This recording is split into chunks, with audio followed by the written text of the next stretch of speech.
Shalom, Bapak Ibu yang kami kasihi dalam nama Tuhan Yesus Kristus. Kami dari Majelis Daerah YPP Batu di Sumatera Bagian Selatan dan Sekolah Tinggi Teologi Ebenezer dalam program Sabda Ilahi menyapa Anda pagi ini. Tuhan Yesus memberkati.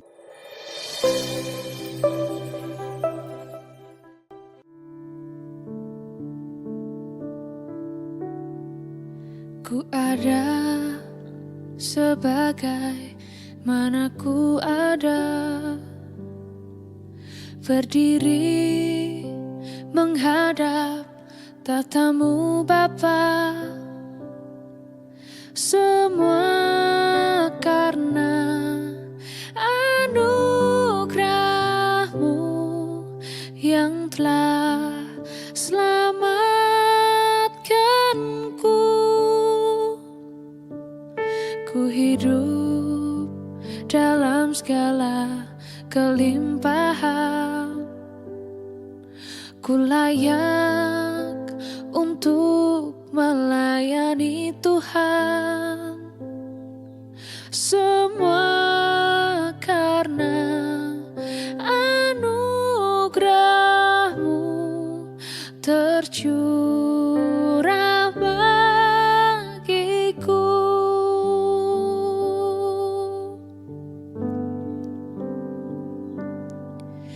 Besar anugerah-Mu, berlimpah kasih-Mu, semakin hari semakin bertambah besar anugerah-Mu.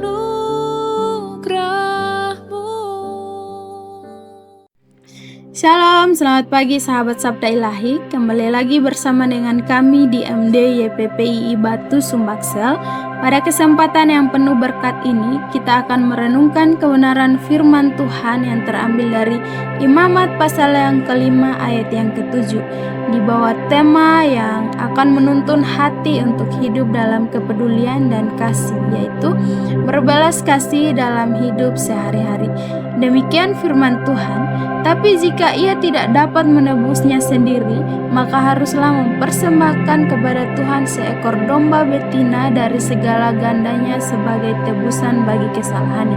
Sahabat Sabda Ilahi, ayat ini menyikapkan keindahan hati Allah yang menginginkan penyucian dan pemulihan melalui tindakan yang konkret, sekaligus mengajarkan prinsip kasih dan pengorbanan sebagai sarana mendekatkan diri kepadanya. Eksposisi teks ini menegaskan bahwa setiap manusia tidak luput dari kesalahan dan Allah memberikan jalan agar kesalahan itu diakui dan ditebus. Yang pertama, adanya tanggung jawab pribadi yang menuntun pengakuan dosa. Dan yang kedua, hadirnya alternatif bagi mereka yang tidak mampu menebus sendiri, yakni melalui persembahan domba betina, menunjukkan belas kasihan Tuhan yang menyediakan jalan pemulihan bagi semua orang. Dan yang ketiga, tindakan persembahan itu bukan sebagai ritual formal, tetapi simbol pengorbanan dan kasih yang menebus hati, mengingatkan manusia bahwa setiap dosa membawa konsekuensi dan memerlukan pemulihan yang sungguh. Sahabat Sabda Ilahi, di titik klimaks rohani ini, kita diundang untuk memahami bahwa belas kasihan Allah tidak hanya ditunjukkan kepada kita yang berbuat salah, tetapi juga menjadi teladan bagi hidup kita sehari-hari.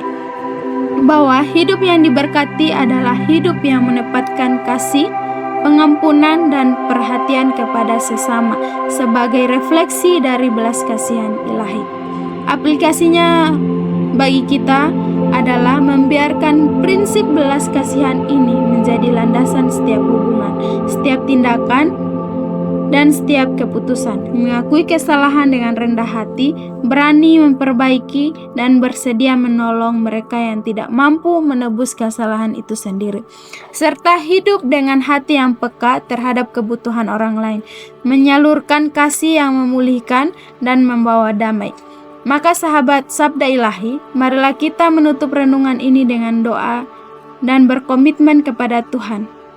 Tuhan yang penuh belas kasihan, ajarlah kami hidup sesuai dengan kehendak-Mu, mengakui setiap kesalahan dan menebuskannya dengan kasih dan pengorbanan. Bentuklah hati kami agar peka terhadap sesama, dan mampukan kami menjadi saluran belas kasihan-Mu dalam setiap langkah kehidupan kami. Biarlah setiap tindakan kami mencerminkan kasih dan pengampunan yang Engkau tunjukkan melalui firman-Mu ini. Dalam nama Tuhan Yesus kami berdoa dan mengucap syukur. Haleluya, amin.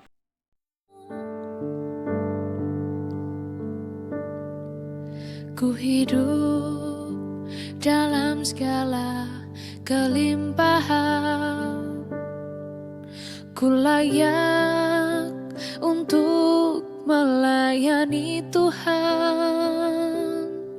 Semua karena anugerah-Mu tercurah bagiku. Besar anugerah-Mu, melimpah kasih-Mu.